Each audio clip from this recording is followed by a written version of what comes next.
கதையோட தொடக்கத்துல ஹிச்சிரோ தனது குடும்பத்திற்காக ஒரு புதிய வீடை வாங்குற ஒரு மிடில் கிளாஸ் மேன். ஆனா அவர் வீடு வாங்கினது அவங்க குடும்பத்துல இருக்கிற யாருக்குமே பிடிக்கல. ஏன்னா அந்த வீடு பக்கத்துல இருக்கிற எல்லாமே பெரிய பெரிய வீடா இருக்கு. ஆனா இவர் வாங்கின வீடு மட்டும் சின்னதா இருக்கிறதுனால அவங்க வீட்டுல இருக்கிறவங்க அதை பத்தி பெருசா பாராட்டவே இல்லை. இப்ப நம்ம பெரியவர் என்ன பண்றாருன்னா சிசு வாங்கிட்டு வர்றாரு, குடும்பத்தோட சாப்பிட்டு சந்தோஷமா இருக்கலான்ட்டு. ஆனா அவங்க யாருமே அதை சாப்பிடுற மாதிரி தெரியல. அதுக்கு பதிலா நம்ம தாத்தாவை மட்டும் வீட்டுல விட்டுட்டு ரெஸ்டாரண்ட் போய் சாப்பிடலான்ட்டு முடிவு பண்றாங்க. இப்ப நம்ம தாத்தா வேறு வழி இல்லாம வாங்கிட்டு வந்த சிசுவை அவரே சாப்பிட்டு உட்காந்து இருக்காரு. இப்ப நம்ம தாத்தா வேலை செய்யற இடத்துல இவர் வந்து ஒரு புதுசா ஒரு ஐடியா ஒண்ணு கொடுத்துருப்பாரு. Energy drink idea. அது வந்து ஃபெயிலியர் ஆயிடுச்சுனால கம்பெனிக்கு நிறைய பணம் லாஸ் ஆயிட்டு இருக்கும். இப்போ வந்து மேனேஜர் என்ன பண்றாருன்னா நம்ம தாத்தாவை கண்டபடியா திட்டுறாரு. ஏன்னா நிறைய பணம் லாஸ் ஆயிடுச்சுல. அதனால நம்ம தாத்தா என்ன பண்றாரு, எல்லார் எதிர்க்கும் பகிரங்கமா மன்னிப்பு கேட்கிறாரு. அவனும் எல்லார் எதிர்க்குமா அவரை திட்டிட்டு இருக்கான். இந்த நாள் ரொம்ப மோசமா போயிடுச்சுன்னு நினைச்சுக்கிட்டு வீட்டுக்கு வருவாயில சில பேர் வந்து ஒருத்தர்கிட்ட இருந்து அடிச்சு பணம் புடுங்குறாங்க. இதை பார்த்த உடனே தாத்தா பின்னாடி திரும்பி போயிடலான்னு முடிவுக்கு வராரு. பின்னாடி திரும்பி போலான்னு முடிவு பண்ணிட்டு திரும்பும் போதே அவங்க பொண்ணு வந்து நிக்கிறாங்க. உடனே அவங்க சொல்றாங்க, நீங்க ஒரு கோழை அப்படின்னு திட்டிட்டு போறாங்க. இப்ப நம்ம தாத்தா வந்து வீட்டுக்கு வெளியே சோகமா உட்கார்ந்து இருக்கும் போது அப்ப அவர்கிட்ட ஒரு நாய் வந்து விளையாடிட்டு இருக்கு. இந்த நாய் யாரோடதுன்னு பார்க்கும்போது அத பேர் வந்து ஹெனகோ அப்படின்னும், இத வளர்த்தவங்க விட்டுட்டு போயிட்டாங்க அப்படின்ட்டு நம்ம தாத்தாக்கு தெரிய வருது. உடனே அந்த நாய்கிட்ட பழகும் போது அந்த நாயும் இவர்கிட்ட நல்லபடியா பழக வருது. இதை பார்த்த தாத்தாவோட ஒய்ஃப் வந்து ஒழுங்கா அந்த நாயை கூட்டிட்டு போய் எங்கன்னா விட்டுருங்க அப்படின்னு திட்டுறாங்க. இப்போ நம்ம தாத்தாவோட மெடிக்கல் ரிப்போர்ட் வந்து அவங்க ஒய்ஃப் அவர்கிட்ட கொடுக்குறாங்க. கொடுத்துட்டு நீங்க இன்னும் சில செக்அப் எடுக்கணும் அப்படின்னு சொல்றாங்க. இப்போ நம்ம தாத்தா வந்து மெடிக்கல் செக்அப் பண்ண டாக்டர் கிட்ட போறாரு. போனா அவருக்கு அங்க ஒரு பெரிய அதிர்ச்சி காத்துட்டு இருக்கு. இப்போ டாக்டர் வந்து தாத்தா கிட்ட சொல்றாரு, அவருக்கு புற்றுநோய் 4th ஸ்டேஜ் வந்துச்சு, இதனால நீங்க 3 மாசம் தான் உயிரோட இருப்பீங்க அப்படின்னு சொல்றாரு. இந்த நியூஸ் கேட்ட உடனே தாத்தாவுக்கு ஒண்ணுமே புரியல. இந்த நியூஸை எப்படியாவது அவங்க ஒய்ஃப் கிட்ட சொல்லணும் அப்படின்னு நினைச்சிட்டு இருக்கும்போது அவங்க ஒய்ஃப் அவரை கண்டுக்கவே இல்லை. சரி வேற வழி இல்ல, நம்ம பொண்ணு கிட்டயாவது ஃபோன் பண்ணி சொல்லலாம் அப்படின்ட்டு ஃபோன் பண்றாரு. அவங்க ஃபோனை எடுக்காம கட். இப்ப நம்ம தாத்தா நைட்டு சாப்பிடும் போது எல்லாருக்கிட்டையும் டாக்டர் ரிப்போர்ட் பத்தி சொல்லிடலாம் அப்படின்னு ஒரு முடிவுக்கு வராரு. ஆனா வீட்டுல இருக்கிறவங்க ஒரு ஒரு சின்ன சின்ன விஷயத்தையும் நம்ம தாத்தாவுக்கு குறைய சொல்லிட்டு இருக்காங்க. இந்த நேரத்துல அவங்க ஒய்ஃப் கேக்குறாங்க, இன்னும் நீங்க அந்த நாயை கொண்டு போய் விடலையா அப்படின்னு. இப்ப வேற வழி இல்லாம நாயை தெருவுல விட போறாரு நம்ம தாத்தா. தாத்தா மனசுல ஒரு எண்ணம் ஓடுது, இவங்க கிட்ட சொன்னா நம்மளுக்காக இவங்க அழுவாங்களா அப்படின்னு தாத்தாவே நினைக்காத மாதிரி அவங்க பண்ணிட்டாங்க. இந்த நேரத்துல அந்த நாயை விடுறதுக்கோசம் நாய்கிட்ட மன்னிப்பு கேட்டுட்டு அதை விட போறாரு தாத்தா. ஆனா அந்த நாய் மனுஷங்களை போல இல்ல. அவர் போற இடத்துக்கு எல்லாமே அவரை பின்னாடியே தொடர்ந்துகிட்டே வருது. அவரை விடுற மாதிரி தெரியல. தாத்தா என்ன நினைக்கிறாரு, நீ மட்டும் தாண்டா உண்மையா இருக்க என்கிட்ட அப்படின்ட்டு நாய்கிட்ட மன்னிப்பு கேட்கிறாரு. 2 பேருமே பூங்கா கிட்ட இருக்காங்க. அப்ப அங்க வேறு ஒருத்தரும் உட்கார்ந்து இருக்காரு. அவரை நம்ம தாத்தா பாக்குறாரு. இப்ப அவங்க 2 பேருமே பூங்கால இருக்கிற நேரத்துல வானத்துல பிரகாசமான ஒரு ஒளி அப்படியே மின்னிக்கிட்டே ஒரு பொருள் வந்து அதிவேகத்துல இவங்க 2 பேரும் இருக்கிற இடத்துல விழுது. 2 பேருமே மயக்க நிலையை அடையறாங்க. இப்ப நாய் வந்து தொடர்ந்து குலைச்சுக்கிட்டே இருக்கிறதுனால நம்ம தாத்தா இப்ப மயக்கத்துல இருந்து இறந்துக்கிறாரு. ஆனா இப்ப காலையில ஆயிடுது. இப்ப நம்ம தாத்தா கண்ணாடி போடுறாரு. கண்ணாடி போட்டான்னா அவர் கண்ணு சரியா தெரியல. கண்ணாடி கேட்டாரு, கண்ணு நல்லா தெரியுது. என்னடா இது ஒரு அதிசயமா இருக்கு அப்படின்ட்டு காலை உணவு சாப்பிடுறதுக்கோசம் வீட்டுக்கு போறாரு. ஆனா அவரால் எந்த ஒரு உணவையும் ருசி பார்க்க முடியல. தண்ணீர் மட்டுமே நிறைய குடிக்க முடியுது. இப்ப தாத்தா என்ன பண்றாரு, ரூமுக்கு போயிட்டு அவர் கையில புகை வருத பாக்குறாரு. அதுக்கப்புறம் அதுல இருந்து ஒரு பெரிய துப்பாக்கி வந்து டுமில்னு சுடுது. இப்ப கையில மட்டும் இல்ல, அவர் தலை மற்றும் உடம்பு எல்லா இடத்துலயும் அங்கங்க மாற்றம் ஏற்படுது. வானத்துல இருந்து விபத்து ஏற்பட்டதுல அப்ப தாத்தா கூட இருந்த பையன் வந்து தாத்தாவோட பொண்ணு கூட படிக்கிறவன். அவன் இப்ப என்ன பண்றான், கூட படிக்கிற அவன் ஃப்ரெண்டு கிட்ட போயிட்டு அவனுக்கு கிடைச்ச சக்தி எல்லாம் விலக்கி சொல்றான். அப்ப வானத்துல இருந்து ஒரு பறவை பறந்துட்டு இருக்கு. அந்த பறவையும் சுட்டு காட்டுறான் தன்னுடைய விரலை வச்சு. இப்ப இவனுக்கு இந்த பவர் மட்டும் இல்ல, நிறைய பவரும் இருக்கு அப்படின்ட்டு அவன் ஃப்ரெண்டு வந்து பார்க்கிங் லாடு கூட்டின்னு போயிட்டு அங்க இருக்கிற கார் எல்லாம் கண்ட்ரோல் பண்ணி காட்டுறான். இந்த நேரத்துல அவன் ஒரு முழு இயந்திரமாவே மாறான். இப்ப நம்ம தாத்தா வேலையை முடிச்சுட்டு வெளியே வராரு. வெளியே வரும்போது தரையில ஒரு புறா அடிபட்டு கிடக்குது. அதை பார்த்து நம்ம தாத்தா கையில எடுத்து பாக்குறாரு. அவர் பார்க்கும்போது அவரு அந்த புறாவோட பாடியை ஃபுல்லா ஸ்கேன் பண்றாரு. ஸ்கேன் பண்ணும்போது எங்கெங்க அடிபட்டுக்குது இந்த எல்லாமே அவருக்கு தெரியுது. தெரியும் போது உடனே அவர் என்ன பண்றாரு, அவர் கையை வச்சு அதை குணப்படுத்தி அங்கிருந்து பறக்க விடுறாரு. அந்த புறாவும் சந்தோஷமா அங்கிருந்து பறந்துட்டு போயிட்டு இருக்கு. இப்ப நம்ம தாத்தாக்கு வந்து யாரோ உதவி கேட்கிற மாதிரி ஒரு சத்தம் காதுல கேக்குது. அது வந்து ஒரு சின்ன பையனோட குரல். ஒரு ஆபத்தான நோயால அவன் இறக்கக்கூடிய நிலைமையில இருக்கான். அங்க நம்ம தாத்தா போயிட்டு அந்த புறாவை குணப்படுத்தின மாதிரி அந்த பையன் மேலேயே கையை வச்சு பையனுக்கு இருக்கிற நோயை வந்து குணப்படுத்தி அவனை ஆரோக்கியமா மாத்துறாரு. இப்ப நம்ம தாத்தா ரொம்ப சந்தோஷமா இருக்காரு. ஏன்னா ஒரு உயிரை காப்பாத்திட்டோம் அப்படின்ட்டு ரொம்ப சந்தோஷமா ஹாஸ்பிட்டல் விட்டு வெளியே போறாரு. இந்த பக்கம் கீரோ, அதாவது தாத்தா கூட இருந்தாலும் அவன் பேர் தான் கீரோ.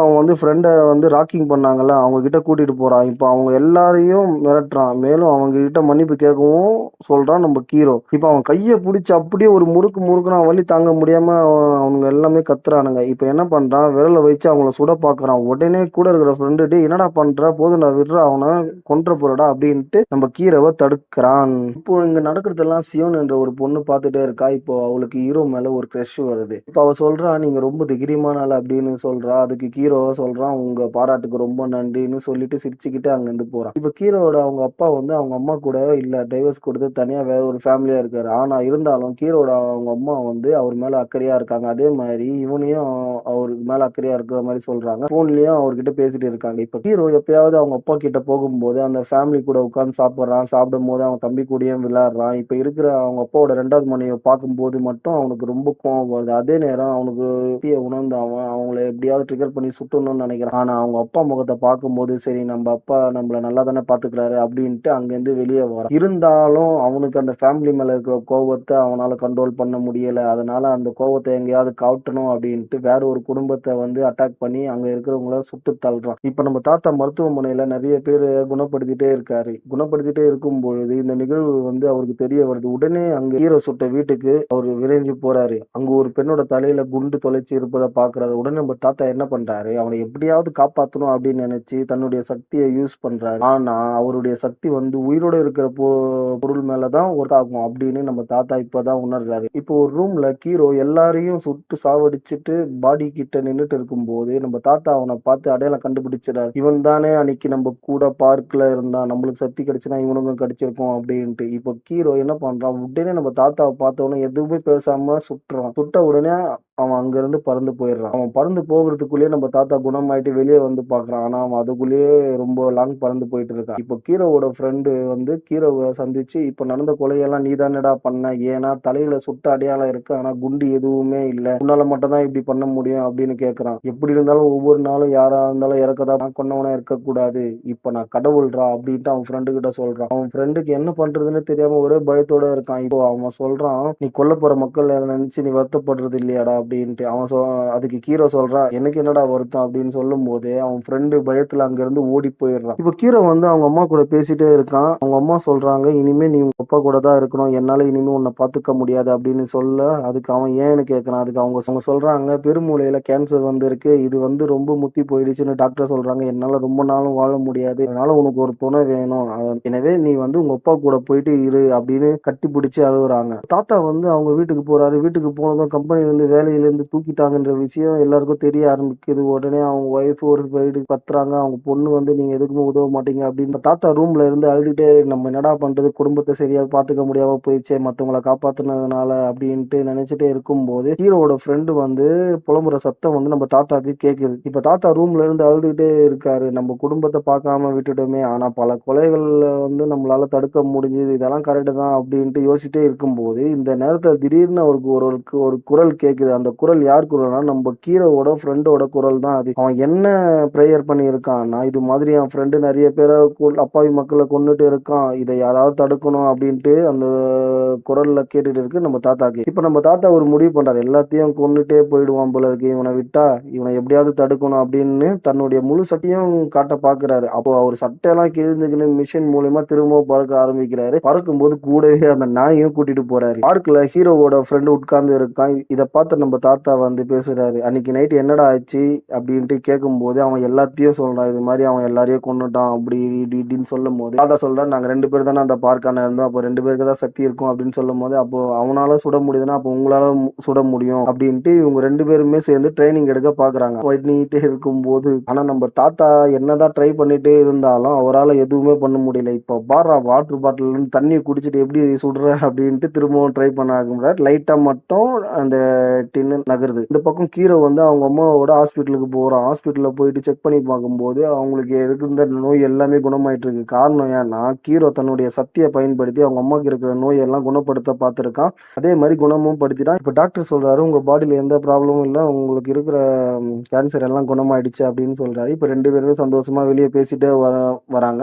வரும்போது, "இனிமே நீங்க சந்தோஷமா இருக்கணுமா" அப்படின்ட்டு ஹீரோ சொல்றான். அதே நேரத்துல அங்க போலீஸ் ஆபீசர் எல்லாம் வராங்க. இப்ப அவங்க சொல்றாங்க, "நடந்த கொலைகள விஷயங்களை பற்றி உங்ககிட்ட விசாரிக்கணும் வாங்க அப்படின்னு ஹீரோ கிட்ட கேட்ட போது அவன் என்ன சொல்றான், உடனே அங்கிருந்து ஓட பாக்குறான். போது எல்லாம் போலீஸ் ஆபீசரும் அவனை தடுக்க பாக்குறாங்க. இப்ப அவன் என்ன பண்றான், எல்லாரையும் அடிச்சு துவம்சம் பண்ணி தெறிக்க விடுறான். அதாவது தூக்கி தூக்கி பவர் அதிகமா தூக்கி தூக்கி போடுறான். அப்படி தூக்கி தூக்கி போட்டு ஓடிட்டு இருக்கும்போது அப்ப வந்து 3 ஆபீசர் வந்து சுட பாக்குறாங்க. ஆனா இவன் அதுல இருந்து தப்பிச்சு அந்த 3 பேரையும் சுட்டு கொன்னுடுறான். திரும்பவும் பிடிக்கும் போது அவன் அங்க இருந்து பறந்து போயிடுறான். இப்ப இந்த நியூஸ் வந்து எல்லா இடத்துலயும் பரவ ஆரம்பிக்குது. இந்த நியூஸ் மீடியா ஃபுல்லா பரவ ஆரம்பிக்குது. இதனால அவன் எங்கேயுமே தப்பிக்க முடியாத நிலைமை ஏற்படுது. இந்த நேரத்துல தான் அவன் ஷியோன்னு பாக்குறான். அவனோட வீட்டுக்கே கூட்டிட்டு போறான். அவங்க வந்து அவங்க வீட்டுல அவங்க பாட்டி மட்டும் தான் இருக்காங்க. மத்த அவங்க அப்பா அம்மா நோய்வாய்ப்பட்டு இறந்துட்டு இருக்காங்க. இப்போ உங்க பாட்டி எல்லாம் நிறைய நாள் வாழ முடியாது அப்படின்னு நினைக்கிறான். இந்த பக்கம் நம்ம தாத்தா வந்து பயிற்சியெல்லாம் நல்லபடியா எடுத்துட்டு இருக்காரு. சுடவும் கத்துட்டு இருக்காரு. அதே நேரம் அவர் ரொம்ப டயர்டா ஆயிருக்காரு. அந்த நேரத்துல அவரு கம்பெனில தயாரிச்ச எனர்ஜி ட்ரிங்க குடிக்கிறாரு. ஏன்னா தண்ணி தான் இவங்களுக்கு முக்கியமான ஒரு பொருள். உடம்புல உள்ள மிஷினை இயக்கத்துக்கு தண்ணி தான் ஃபியூல் போல ஒர்க் ஆகுது. அதே நேரம் தண்ணீர் கொடுத்த உடனே இப்ப அவர் உடம்புல வலி ஏற்பட்டு ஒரு சோடியம் திரவம் வெளியேறுது. அது வந்து அவர் ஹீரோவோட ஃப்ரெண்டு மூஞ்சில படும்போது அவன் அதை உணர்ந்து இதை வச்சு நம்ம ஏதாவது நம்மளுக்கு உதவ முடியுமா அப்படின்ட்டு பாக்குறேன் அப்படின்ட்டு சொல்றான். அடுத்த நாள் ஹீரோ வந்து டிவி பார்த்துட்டு இருக்கான். அதுல வந்து அவங்க அம்மா வந்து எல்லார்கிட்டயும் மன்னிப்பு கேட்டுட்டு இருக்காங்க. ஆனா யாருமே அதை கேட்கற மாதிரி இல்லை. ஏன்னா அவங்க பையன் வந்து நிறைய பேரை கொண்டு இருக்கான்ல. அதனால அவங்க வந்து அவங்க மேல குற்றச்சாட்டு வச்சுட்டே இருக்காங்க. இப்ப ஹீரோ இந்த நியூஸ் எல்லாம் டிவில பார்த்துட்டே இருக்கும்போது அழுகுறான். நம்ம பண்ணது தப்பு தான் அப்படின்ட்டு உணர்றான். அடுத்து திரும்பவும் நியூஸ்ல ஹீரோவோட அம்மா இறந்துட்டாங்கன்னு, அவங்க தற்கொலை தான் பண்ணிக்கிட்டாங்கன்னு, இது எல்லாமே மீடியால தான் ஆயிடுச்சு அப்படின்ற நியூஸ் திரும்பவும் வருது. இப்போ மீடியால இந்த நியூஸ் எல்லாம் போகும்போது கமாண்ட்ல வந்து ஹீரோவையும் அவங்க அம்மாவையும் திட்டிட்டு இருக்காங்க. ரொம்ப அதான் பேட் வேர்ட்ல ரொம்ப இதுவா திட்டிட்டே இருக்குவாங்க. இது எல்லாமே ஹீரோ படிக்க ஆரம்பிக்கிறான். ஆத்திர அடைஞ்சு அவன் என்ன பண்றான், அவனோட பவரை வச்சு எல்லாருடைய போன், லேப்டாப், கம்ப்யூட்டர் எல்லாத்தையும் ஹேக் பண்ணி யார் யார் கமெண்ட் பண்ணாங்களோ, யார் யார் அவங்களை திட்டினாங்களோ எல்லாரையுமே அவங்க டிஸ்பிளே வழியாவே போயிட்டு விரல் நீட்டி டமால் டமால்னு தள்ளுறான். இப்போ இதுக்கெல்லாம் காரணமான மக்கள் அதை கொன்னே தீரணும் அப்படின்ட்டு மிஷின் எல்லாம் ரெடி பண்ணி கிளம்ப பாக்குறான். அந்த நேரத்துல சியோன் வந்து தடுக்கிறா, வேணாம் இந்த மாதிரி பண்ணாது. ஆனா நம்ம ஹீரோ வந்து கேட்காம பறந்து போயிடுறான். அதுக்கப்புறமா உணர்றான், இப்ப நம்மளுக்கு இருக்கிறது இவ மட்டும்தான், இவளை நம்ம காப்பாத்தியே ஆகணும் அப்படின்ட்டு திரும்பவும் வந்து ஹீரோ கூடவே இருந்து படுத்துக்கிறான். அவனுக்கு தூக்கம் வரல, இருந்தாலும் ஹீரோ தூக்கம் வரல இருந்தாலும் எப்படியோ படுக்க திடீர்னு அந்த இடத்துக்கு வந்து ஆர்மிக்காரங்க எல்லாரும் வந்து சுட ஆரம்பிக்கிறாங்க. சுட்டதுல 2 பேருமே தப்பிக்க பாக்குறாங்க. ஆனா அதுல சியோன் வந்து குண்டடிப்பட்டு இறந்துடுறான் அதே இடத்துல. இப்போ ஹீரோ ஆத்திர அடைஞ்சு எல்லாரையும் கொன்னே தீரணும் அப்படின்ட்டு கிளம்புறான். இப்போ இதை பத்தி எல்லாம் நியூஸ்ல சொல்லிட்டு இருக்கும்போது நம்ம தாத்தா வீட்டுல இருந்து எல்லாரும் வெளியே போற பாக்குறாங்க. ஆனா நம்ம தாத்தா தடுக்கிறாரு, வெளியே போகாதீங்க, நிலைமை சரியில்லை அப்படின்னு அவர் சொல்ல அவர் பேச்சை யாருமே கேட்காம வெளியே போறாங்க. இப்ப தாத்தாவோட பொண்ணுங்க எல்லாம் ஒரு உயரமான கட்டிடத்துல இருந்து பார்த்துட்டு இருக்காங்க. அப்போ ஹீரோ எல்லா டிஸ்பிளேலயும் வரான். அவனுடைய பவரை வச்சு அவன் சொல்றான், உங்க ஊர்ல இருக்க ஒருத்தரையும் ஒரு குடும்பத்தையும் அழிக்காம விட மாட்டேன் அப்படின்னு சொல்லும் போது யாருமே இதை சீரியஸா எடுத்துக்காம சிரிச்சுக்கிட்டே போறாங்க. அப்போ திடீர்னு டிஸ்பிளேல இருந்து கையை உயர்த்தி டப்பு டப்புன்னு எல்லாரையும் சுட்டு தள்ளுறான். அப்பதான் எல்லாருக்குமே பயம் வந்து அங்க இருந்து கத்திட்டு ஓடுறாங்க. இப்ப நம்ம தாத்தா என்ன பண்றாருன்னா அதே மாதிரி பவரை யூஸ் பண்ணி அவன் ஃப்ரெண்ட மீடியா மூலியமா பேச வைக்கிறாரு. இப்ப ஹீரோ என்ன பண்றான்னா மிஷின் வச்சு எல்லா இடத்தையும் வெடிக்க வைக்கிறான். பெரிய பெரிய பில்டிங் எல்லாத்தையும் வெடிக்க வைக்கிறான். இப்ப தாத்தா ஹீரோவை கண்டுபிடிச்சு அவனை சமாதானப்படுத்த பாக்குறாரு. ஆனா அவன் சமாதானம் ஆகிற மாதிரி தெரியல. இப்ப அவன் தாத்தாவே சுட ஆரம்பிக்கிறான். தாத்தா அங்க இருந்து பறக்க ஆரம்பிக்கிறாரு. இவங்க 2 பேருமே பறந்துட்டு போயிட்டே இருக்காங்க. ஆனா ஹீரோ என்ன பண்ற, நிறைய மிஷின் ஏவுகணை எல்லாத்தையும் தாத்தாவை தாக்க அனுப்புறான். 2 பேருமே டனலுக்குள்ள டிராபிக்லயே புகுந்து புகுந்து போறாங்க. இப்ப நம்ம தாத்தாக்கு ஒரு குரல் கேக்குது, காப்பாத்துங்க அப்படின்னு. எங்கன்னு பார்த்தா அந்த பில்டிங்ல இருந்து ஒரு குரல் கேட்டுட்டே இருக்கு. இப்போ ஹீரோ என்ன பண்றான், அந்த தாத்தாவை சுட்டுறான். தாத்தா வந்து இப்ப கீழே விழுந்துடுறாரு. நம்ம தாத்தாவும் அவனை சுட பாக்குறாரு. அவனும் பில்டிங்கா பூந்து போயிட்டு ஒரு ஹெலிகாப்டர்ல மோதி வெடிக்க வைக்கிறான். இப்போ கடைசியா 2 பேருமே பில்டிங் டாப் ரூப்ல இருக்காங்க. இப்போ ஹீரோ என்ன பண்றான், ஒரு பாட்டில் எடுத்து தண்ணி குடிக்க பாக்குறான். ஆனா நம்ம தாத்தா என்ன பண்றாரு, அந்த வாட்டர் பாட்டில சுட்டுறாரு. இப்போ தாத்தாவை வந்து தாக்குறான். தாத்தா கிட்ட ஒரு வாட்டர் பாட்டில் இருக்கு. அந்த வாட்டர் பாட்டில் எடுத்து குடிக்கிறான். இப்போ திரும்பவும் தாத்தாவை தாக்க ஆரம்பிக்கிறான். இப்போ 2 பேருமே வானத்துல பறந்து போறாங்க. ஒரு மாத்தி மாத்தி தாக்கிக்கிட்டே இருக்காங்க. இப்போ ஹீரோ என்ன பண்றான், தாத்தாவை சோழிய முடிக்கணும் அப்படின்ட்டு லாஸ்டா ஒரு தாக்குதல தாக்க ஃபயர் பண்றான். ஆனா அது ஃபயர் ஆகாம அந்த சோடியம் திரவம் மட்டும் வெளியே வருது. காரணம் ஏன்னா தாத்தா வச்சு இந்த பாட்டில்ல வந்து சோடியத்தை கலந்து குத்துருக்கான் அந்த ஃப்ரெண்டு. இவங்க ஸ்டார்டிங்கே அந்த மேட்டரை கண்டுபிடிச்சாங்கல்ல, அதை இப்போ யூஸ் பண்ணி பார்த்திருக்காங்க. அது பலனும் அடைஞ்சிருக்கு. அவரோட பொண்ணை கட்டி பிடிச்சி தூக்க பார்க்கும்போது அந்த இடத்துக்கு ஹீரோ திரும்பவும் வந்து நம்ம தாத்தாவை போட்டு அடி அடின்னு அடிச்சுட்டு தாத்தாவோட பொண்ணை சுட்டுறான். இப்போ பில்டிங்ல இருந்து தாத்தாவோட பொண்ணை தூக்கி போடுறான். தாத்தாக்கு இப்போ வருது பாரு கோபம், செம்ம கோபம். இது கோபத்துல அவர் ஃபுல் சார்ஜ் ஆகி அப்படியே பறந்து போய் காப்பாத்தலான்னு போகும்போது இவன் வந்து தாத்தாவோட மூஞ்சில ஒரு குத்து விடுறான். குத்து விட்டதுல இவனோட ஒரு கையே போயிடுது. தாத்தா கீழ விழுந்த பொண்ண பறந்து போய் காப்பாத்துறாரு. இப்ப நம்ம தாத்தாவோட பொண்ணுக்கு குண்டடி பட்டுக்குதுல்ல. இப்ப அவரு என்ன பண்றாரு, அவர் கைய வச்சு குணப்படுத்த பாக்குறாரு. ஏன்னா உயிர் உள்ள பொருள் மேல கை வச்சு குணப்படுத்த பார்த்தா அவங்களுக்கு குணமாயிடும்ல. இப்ப அவங்க பொண்ணுக்கும் குணமாயிடுது. பொண்ணு வந்து உணர்றாங்க, நம்ம அப்பா ஒரு வயசானவர் இல்ல, அவர் ஒரு சூப்பர் ஹீரோ அப்படின்ட்டு. இப்ப ஹீரோ செத்துட்டான்ட்டு நியூஸ் வருது. அதோட பாடி எங்கேயும் கிடைக்கலன்னு நியூஸ் வருது. இப்ப நம்ம தாத்தா வந்து குடும்பத்தோட உட்கார்ந்து சாப்பிட்டுட்டு இருக்காரு. அப்போ அவங்க பொண்ணு வந்து அவரை பாக்குறாங்க, நம்ம அப்பா எவ்வளவு பெரிய ஹீரோ அப்படின்ட்டு. இந்த சைடு ஹீரோவை காட்டுறாங்க. ஹீரோ சாகல, இன்னும் உயிரோட தான் இருக்கான். இப்போ அவன் ஃப்ரெண்டு வீட்டுல தான் இருக்கான். இப்போ ரெண்டு பேருமே கேம் விளையாட ஆரம்பிக்கும் போது அவன் ஃப்ரெண்டு வந்து திரும்பி பாக்குறான். அந்த இடத்த விட்டு ஹீரோ மறைஞ்சு போறான். இதோட இந்த படம் முடியுது.